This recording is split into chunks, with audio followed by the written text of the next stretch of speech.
Muy buenas tardes a todos, mi nombre es Cristian, este es mi primer video.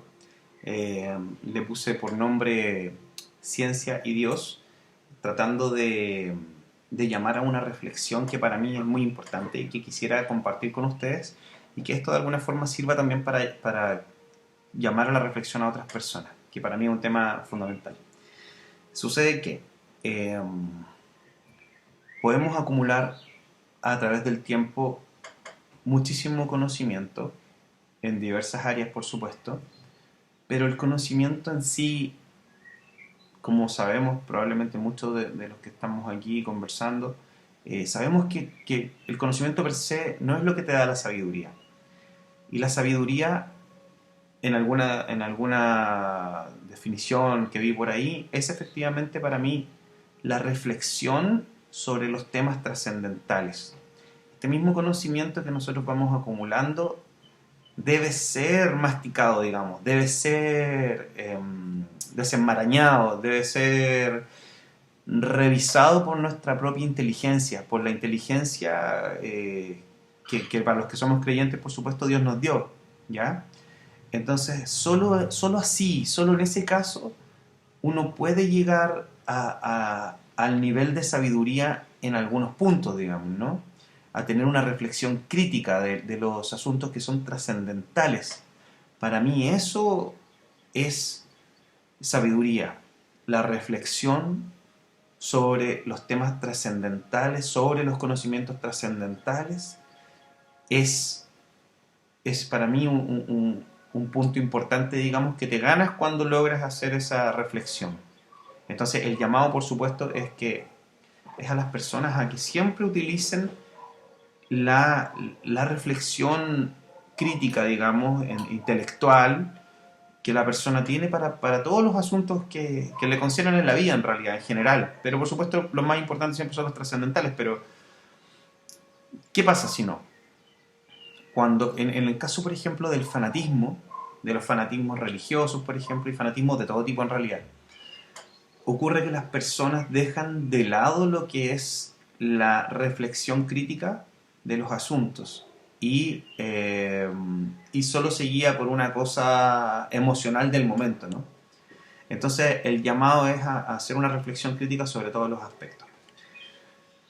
Acto seguido y abarcando un poco lo que había destinado como tema central, que es ciencia y Dios, y de cómo podemos, y este para mí es uno de los temas trascendentales, de cómo podemos visualizar a Dios en nuestra realidad, que puede ser un tema complejo de abordar, porque por supuesto la pregunta en sí es muy interesante, digamos, ¿cómo efectivamente, para los que somos creyentes, puedo ver a Dios si yo entiendo que de alguna forma Dios es absolutamente todo? Por ejemplo, para mí Dios es absolutamente todo. Es cada célula, digamos, es cada planta, es cada pedazo de tierra, es cada piedra, el aire, qué sé yo, bueno, y eso también sale obviamente en los textos sagrados, digamos, ¿no? Entonces, ¿qué sucede? ¿Cómo puedo yo de alguna forma visualizar a Dios cuando Dios es tan grande? Cuando yo mismo estoy inmerso en Dios, porque no puedo estar fuera de Dios. Si ustedes piensan de alguna forma, justamente haciendo la reflexión crítica, si nosotros, porque muchas veces uno dice, quizás tiene el pensamiento de que Dios está así como allá arriba de una nube, digamos, y nos está mirando hacia abajo, pero si eso fuera así realmente, eh, Dios no sería Dios, digamos, ¿no? Porque no hay nada fuera de Dios, nada se escapa a Dios, digamos, todo es Dios. Entonces, sí, y por demás es infinito. Entonces, si algo de esto, si nosotros estuviéramos fuera de Dios para poder tener esta visión de que Dios nos ve desde fuera, obviamente eso ya no sería Dios. Entonces nosotros también estamos de alguna forma inmersos en Dios, creados con su propia esencia, creados con su propia esencia. Eh, entonces eso es algo que te llama un poco a la reflexión, digamos, ¿no? A la reflexión de cómo podemos visualizar finalmente a Dios si nosotros mismos estamos inmersos en Él. Esto plantea una dificultad, digamos, de visual, de percepción quizás incluso, en el sentido de que Por ejemplo, si lo comparamos con un microorganismo, con una bacteria directamente, por ejemplo, que vive en una montaña. Entonces, si nosotros nos comparamos con la bacteria y la montaña o la cordillera fuera Dios, por ejemplo, entonces, ¿qué sucede? ¿Cómo le explico yo? Porque yo le puedo decir a la bacteria, mira, tú vives inmersa en la montaña, en la cordillera, tú eres parte de la cordillera, eres parte de Dios y en el fondo no te estás dando cuenta. Y la bacteria seguramente que va a mirar su entorno, pero a ella no le va a parecer, digamos, que Dios esté ahí, porque para ella no, ni siquiera existe la montaña, digamos, ¿no? Básicamente ella vive ahí encima de este pedacito de tierra y no hay montaña incluso. No, y para nosotros es algo tan evidente porque es enorme de grande y nosotros tenemos un punto de vista diferente, tenemos una perspectiva diferente de esa montaña que de alguna forma, y valga la redundancia, nos permite verla, digamos, ¿no? A la bacteria no le permite verla y eso que vive ahí mismo. Puede que nosotros incluso estemos más lejos y la estamos viendo, pero la bacteria en este caso no la puede visualizar. Entonces se le presenta este problema que se nos presenta a nosotros en la vida real, digamos, ¿cómo puedo visualizar a Dios? Entonces, esta reflexión sobre un tema que de alguna forma para mí es trascendental eh, y es de suma importancia, es que de alguna forma para nosotros los creyentes Dios, que es el creador de absolutamente todo, es como un artista y tenemos una fórmula de poder verlo, que es verlo a través de su obra. ¿Sí? Al artista se le conoce por su obra. El corazón del artista, la mente, el sentimiento queda plasmado en su obra. Pensemos en una obra de arte, por ejemplo, en un cuadro bello, como es la naturaleza incluso de nuestro planeta, ¿no? Un hermoso desierto, las dunas, por ejemplo, palmeras, qué sé yo, los mares, hay unas piedras con unos colores hermosos, eh, qué sé yo, no sé, tantas cosas ustedes podrán ir imaginando, recordando sus paseos a la playa, recordando sus paseos a los bosques, a las montañas, no sé, los paisajes que tienen, incluso una planta, si tienen dentro de su casa, son hermosas, tienen colores hermosos, cada una son diferentes, tienen un diseño increíble. Entonces, cuando uno piensa en esto y dice, bueno, pero pensemos en el artista que hizo esto. Pensemos un segundo, ¿quién hizo el diseño de esto? ¿A quién se le ocurrió esto? Porque hay una variedad tremenda de diseños, de colores, de belleza, ¿no? ¿A quién se le ocurrió esto? ¿Cómo lo hizo? Porque además tiene una cantidad de inteligencia dentro de eso maravillosamente grande. Entonces, y no solo aquí en la Tierra, sino que cuando tú miras el cielo estrellado, por ejemplo, a nivel de universo, galaxias, qué sé yo, y un montón de cosas, tú dices, oye, hay ahí un diseño hermoso, increíble, o sea, eso es lo que tenía en la mente el artista, digamos, el creador, de alguna forma, ¿no? Entonces, esa parte para mí es fantástica porque te llama a la reflexión de qué es lo que de alguna forma el creador tenía en su mente, si podemos decir mente, digamos, ¿no? De qué es lo que tenía en su corazón y de alguna forma cómo lo fue plasmando.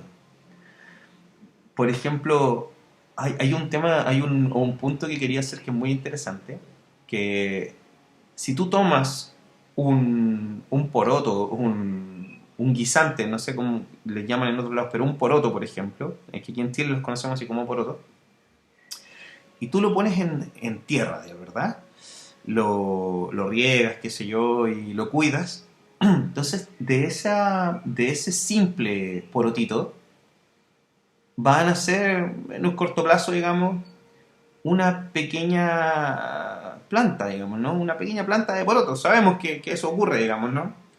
Que después se desarrolla, por supuesto, tiene sus raíces y se alimenta y va creciendo.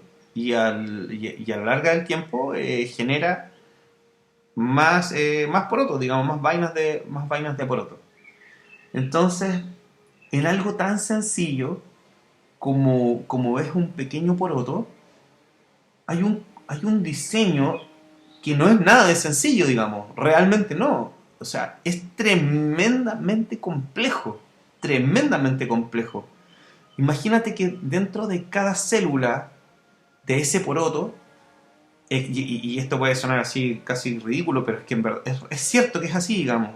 se sabe, digamos, esto está estudiado por los científicos, justamente aquí se une la parte científica con la parte divina, porque el científico ha logrado a través de los siglos y a través del avance de la tecnología detectar que efectivamente dentro de cada célula, de cada organismo vivo, vive ahí y está dentro del núcleo toda la información codificada.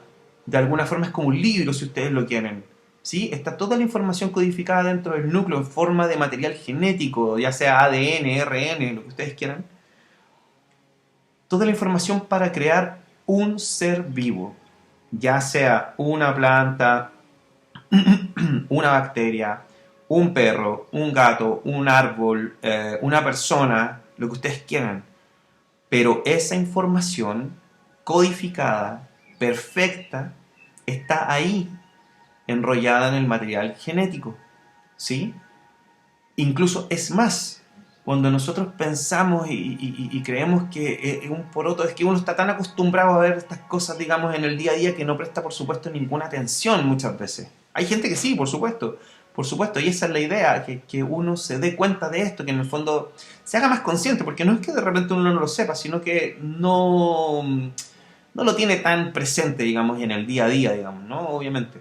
Entonces, pero cuando tú te haces más consciente de esto y te das cuenta que hay un diseño perfecto de un ser inserto en cada una de las células de los seres vivos, te das cuenta que te estás enfrentando a un nivel de complejidad, de diseño, de inteligencia tremendamente grande.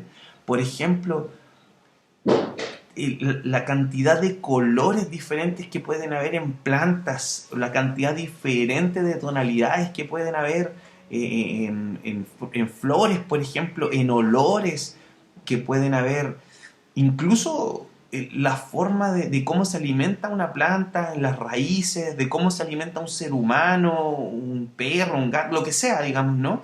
Hay Toda esa información está previamente codificada en el código genético.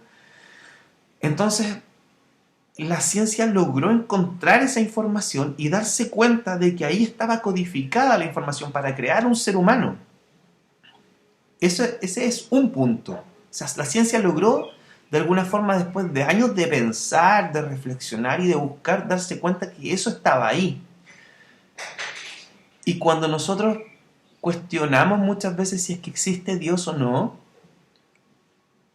y yo les digo que podemos ver su obra de forma indirecta, que lo podemos ver de forma indirecta, es de esta forma que lo podemos ver, porque vemos que hay una inteligencia superior que está, pero absolutamente por todos lados, está plasmada por todos lados, porque de hecho, eh, incluso piensen, por ejemplo, en algo que incluso es más complejo.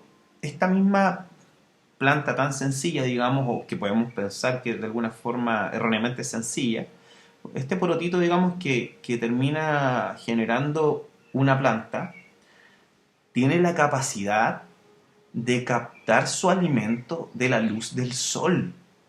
Tiene la capacidad de captar su alimento de la luz del sol. Entonces, ¿qué científico?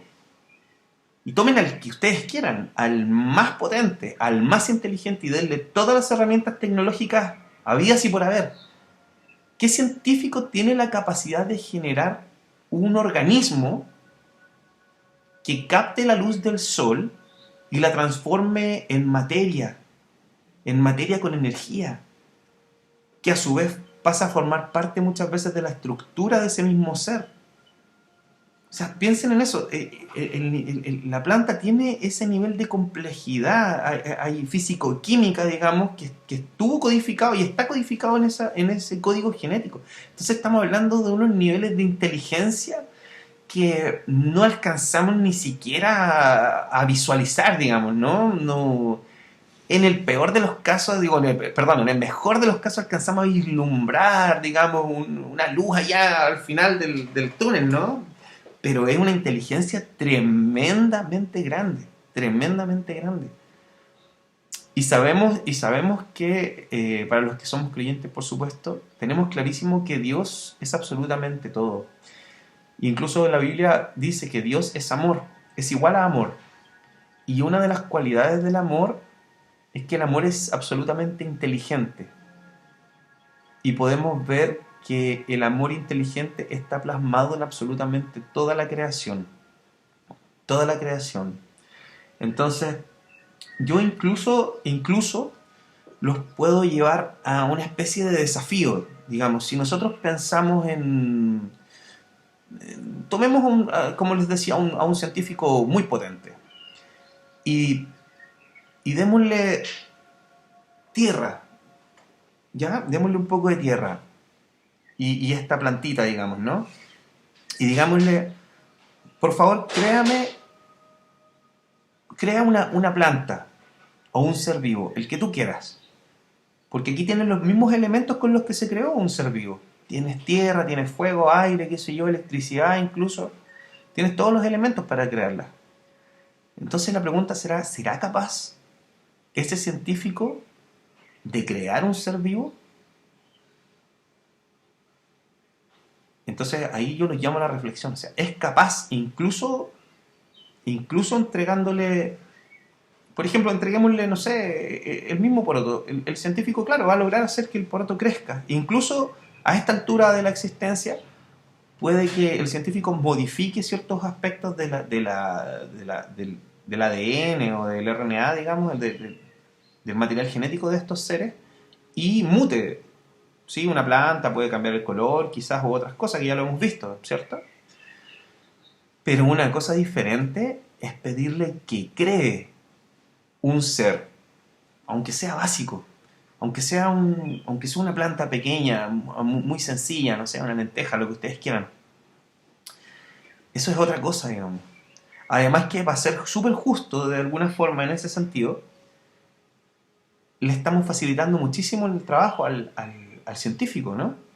Porque si pensamos que Dios tuvo que crear todos estos seres que habitan, que conocemos que habitan la Tierra, digamos, todas las variedades que hay, con los grados de inteligencia diferentes, memoria, qué sé yo, que con su propia reproducción y todo eso, pero Dios lo tuvo que hacer desde cero porque Él tuvo que crear la Tierra, tuvo que crear los elementos, los átomos, tuvo que coordinar los ciclos de los tiempos, digamos, ¿no? Porque no es que solo uno tira una semilla a la tierra y crece, ¿no? Tiene que haber un ciclo medioambiental que le prodiga a la planta o a esa semilla las posibilidades de crecer.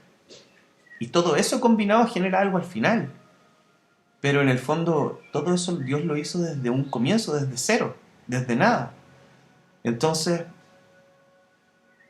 si nosotros queremos ser justos de alguna forma y quisiéramos pedirle a un científico que creara un ser vivo, tendríamos que decirle, bueno, estimado científico, por favor fabrica una planta de poroto, pero tú tienes que fabricar tu propia tierra, tienes que fabricar tus propios elementos, tus propios átomos, tienes que después coordinar todos los sistemas habidos y por haber para que crezca efectivamente esa planta.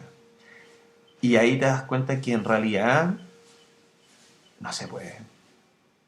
No se puede, por lo menos el día de hoy no se puede. No estamos en esos niveles todavía, ni cerca. Entonces, ¿quién puso? ¿Quién puso esa información ahí dentro, en ese código genético? ¿Quién puso esos diseños? ¿Quién puso la interacción que debía ocurrir entre todo esto que fue creado, entre las células, en toda la interacción físico-química que existe en el universo, en la Tierra? ¿Quién puso eso ahí? ¿Mm? Eso de alguna forma te sirve para reflexionar y ver que de alguna forma Dios existe y lo podemos ver de forma indirecta por esta creación que yo les comento. Muchas veces nosotros nos creemos súper inteligentes y estamos muy, pero muy, muy, muy, muy lejos de eso. Estamos muy lejos de eso. Así que, bueno, esa era un poco la idea de este primer video, de llamar a la reflexión con respecto a este tema trascendental, de que podemos ver a Dios en todo lo que tenemos en esta obra de arte. Entonces ahora cuando uno sale de paseo o va al parque, qué sé yo, entonces ahora esa imagen de un parque, de una playa, de un bosque, tiene una connotación diferente. Porque hay más ahí, ¿eh? Hay más, mucho más, tanto más que antes no considerábamos quizás. Muchos sí, yo sé, muchos sí. Y, y está perfecto, y es perfecto. Y tenemos que seguir reflexionando. Esta es la parte entretenida. Yo estoy feliz de poder compartirlo con todos ustedes y eso. Un abrazo gigante y hasta la próxima vez. Que estén muy bien.